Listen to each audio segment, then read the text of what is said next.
E nós estamos de volta com o programa Campinas, os desafios da metrópole. O tema de hoje é mídia e educação. Para discutir esse tema, está aqui a professora e diretora da Faculdade de Letras da PUC Campinas, Maria Inês Guilardi Lucena, e a professora Luciane Moreira, da Faculdade de Educação da PUC Campinas. No primeiro bloco, nós falamos um pouco sobre formação de professores, utilização da mídia na sala de aula, e agora nós vamos focar talvez no tema que mais se discute nesse assunto, a questão da internet. Demonizada por alguns e idolatrada por outros, nós não podemos esquecer sempre do olhar crítico, da visão crítica que transforma principalmente informação em conhecimento. Ou seja, a internet conseguiu reunir num espaço infinito todo o conhecimento, todas as informações, que alguém pode produzir. Mas até quando essa informação será transformada em conhecimento? Quando é que isso tudo vai fazer sentido na nossa vida? E aí, professora, como é que a gente pode ponderar essa transformação de informação e de conhecimento na internet? Bem, primeiro, se tem algo positivo, né, com esse deslumbramento com a internet, esse deslumbramento traz a discussão do conhecimento, que é fundamental para a escola. Né? A escola trabalha com conhecimento. E aí a pergunta, mas qual conhecimento? E como esse conhecimento ele está sendo produzido, repetido, tá? Então, primeiro, o que está na internet, como você mesmo já colocou, grande parte é informação, né? E não basta na escola você treinar habilidades, competências, né, que o aluno consiga ser um bom, selecionar bem as informações. Aquele aluno que, para qualquer pergunta, dá um Google, né, e ele já acha lá nas primeiras 5 páginas que aparece, e aí você fala, não, então para resolver isso eu vou trabalhar, né, como é que eu defino uma fonte de credibilidade, né, o que é um espaço, né, um site, uma homepage atualizada, por que determinados espaços eu não posso utilizar no espaço acadêmico, né, não são argumentos científicos, tá? Então, essa é uma parte importante que a escola tem que fazer. Ensinar o aluno a usar essa mídia, esse suporte de informação. Como os alunos tiveram que ser ensinados também em algum momento a usar um dicionário no papel, uma enciclopédia, né, uma enciclopédia britânica que hoje está dentro de um CD-ROM. Então, saber utilizar esse aparato é parte. Agora, entender e relacionar aquelas informações e produzir conhecimento, tá, ela acontece num tempo maior, né, quando esse aluno consegue conectar e colocar questões para aquelas informações. Conectar, dar sentido e falar, olha, eu preciso de resolver essa questão.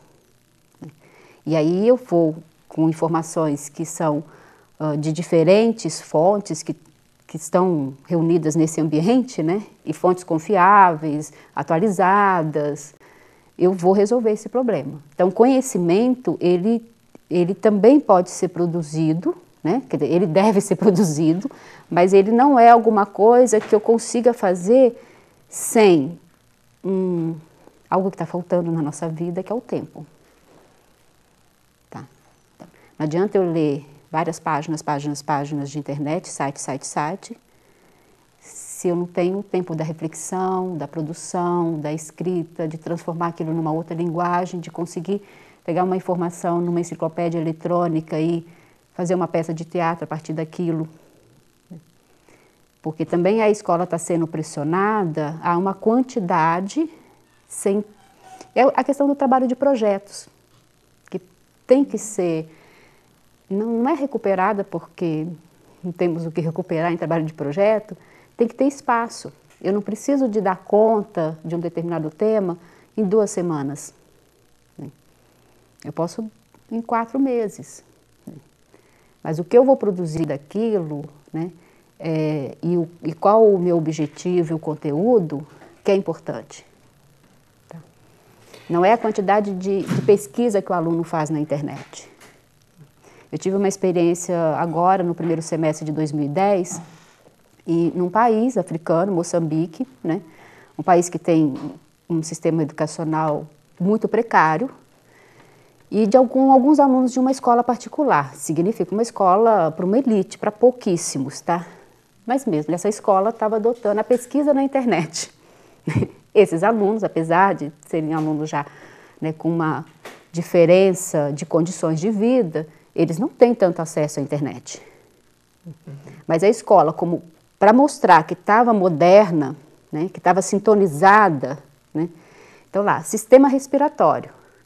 O aluno ia lá, fazia a busca, então vinha lá o sistema respiratório, o pulmão, todas as partes, ele cortava e colava e colocava no trabalho, né, como a gente antes desenhava, tá?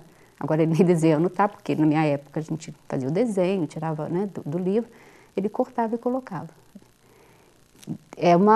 Aquilo era uma distinção, aquela atividade, de que aquela escola era uma escola boa. E eu acho que isso acontece também nas nossas escolas aqui. É o professor falando, olha, pesquisem isso, né? Enquanto você vai fazendo coisas, entregando coisas do professor. Faz coisas e entrega. O professor fica aquele contador que conta quantos trabalhinhos que o aluno fez, né? Se não fez, é menos um ponto. Se fez, é um ponto. E às vezes o pai acaba fazendo, né? Não sei o quê. Eu já tive situações assim, na universidade, da aluna falou assim, olha, meu pai não entendeu o trabalho que a senhora quer. Eu falei, seu pai? Como assim? Meu pai foi fazer a atividade. Eu falei, mas não era para o seu pai fazer, né? É você que tem que fazer a pesquisa, escolher o site com esses critérios e tal. Então, você fica para você. Era um aluno que estava iniciando na vida universitária, mas que vinha dessa prática da pesquisa na internet, da pesquisa da informação, que eu imprimo, corto o colo, né? Que aí também tem uma questão da escrita, a questão ética do plágio, né? Do texto que não é seu. Ah, mas eu mudo algumas coisas, aí você lê, você não entende, você fala, o que é isso, né? Tira aquelas palavras e tal. Então, essa informação está disponível, né? Mas essa busca da informação na internet, no CD-ROM, né? Nesses espaços, ela tem que estar vinculada a um projeto com uma finalidade, que não pode ser só entregar o trabalho para o professor. Né? E quer dizer, hoje, infelizmente, a gente tem uma ideia também de que a aula boa tem que ser uma aula com recursos multimídia, o que não é verdade. Você pode ter uma aula com o uso de recursos multimídia e ela ser de fato uma aula muito boa, bem preparada, em que haja discussão, reflexão, ou o contrário. Ou você pode achar que a simples utilização de um recurso multimídia vai suprir, de repente, a falta de um conteúdo. Ou seja, a princípio, o que faz uma aula boa é o conteúdo que vai ser transmitido ali e a forma como esse conteúdo vai ser transmitido. E a gente tem que entender que a mídia, a própria palavra diz, é apenas um meio, é apenas um suporte para fazer essa distinção e para fazer com que essas informações, que depois vão se transformar em conhecimento, chegue até os alunos.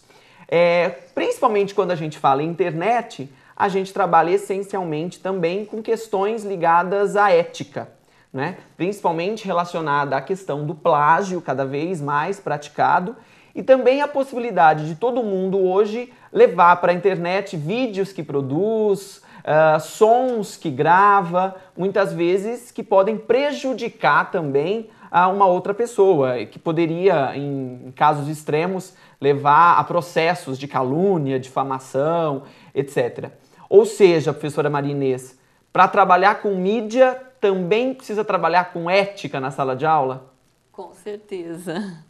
Se você não souber como lidar com as informações que estão circulando na mídia, não resolve nada, né? Então, o espaço da escola é um espaço para essa discussão.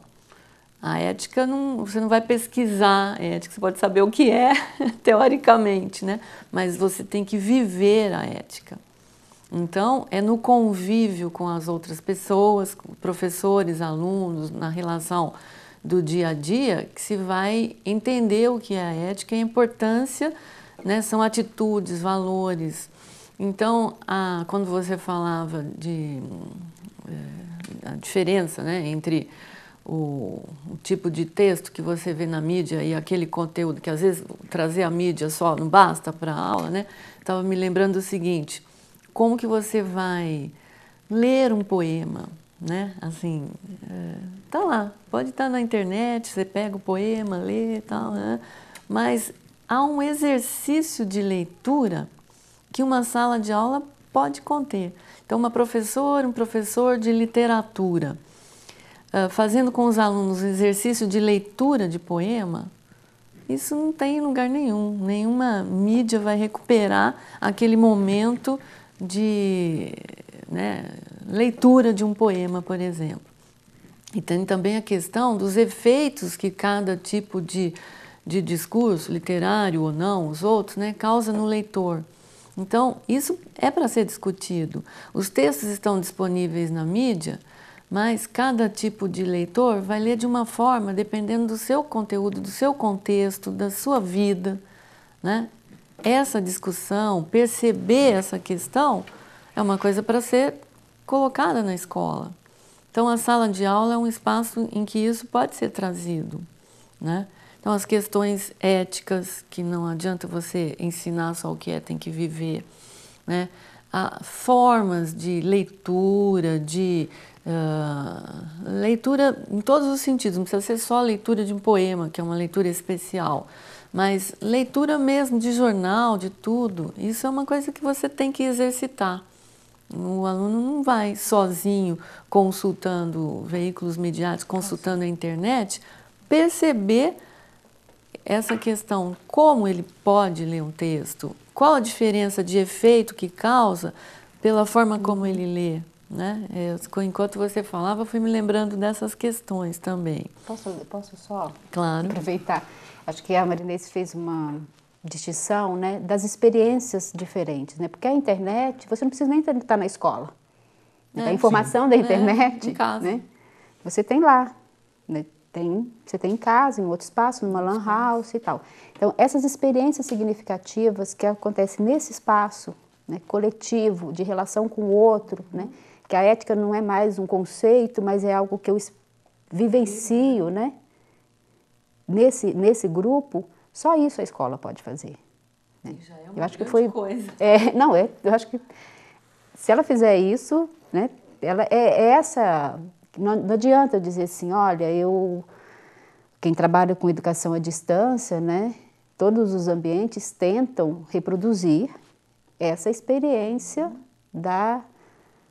do presencial, no momento onde o que eu faço tem um efeito imediato.